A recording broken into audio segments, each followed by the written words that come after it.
Pwede to, pare. Benten brief check. Kunyari tayong brilyante ng brilyante na lang ng tubig. Ng hangin. Kasi mahangin sa likod ko, pre. Kita nyo naman, di ba? Brilyante, no? Pwede to, pre. Mapapalayo niya yung masasamang espiritu. Pare, brilyante ng tubig yan, pare. Papalagan mo kaya yan pag nakita mo sa personal. Tingnan mo yan, dadaanan niya, di niya pa rin nakikita, pare. Bakit? Kasi brilyante nga brilyante ng ng hangin ba to ng tubig? Pare, tatlo na sila dyan, pare. Di pa rin nakikita, Kasi brilyante ng tubig yan, okay?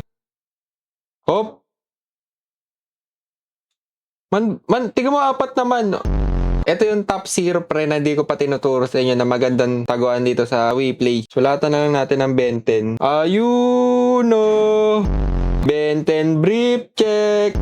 Ba, may matututunan na naman kayo sa akin, man. Para ayaw nyo maniwala na kaya ko tong gayahin, okay? Ito yung pangalawang best hiding spot dito sa WePlay. Na 2% lang ng mga tao nakakagawa. Pag walang tiwala, walang nilaga, pare.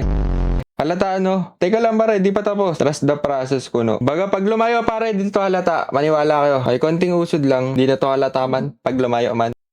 Man, putyagal, halatang halata, man, okay? Dahil dyan, huwag kayong magtatago dito. Okay? Todo to yata, bulagata to, Ito ako nakita nun,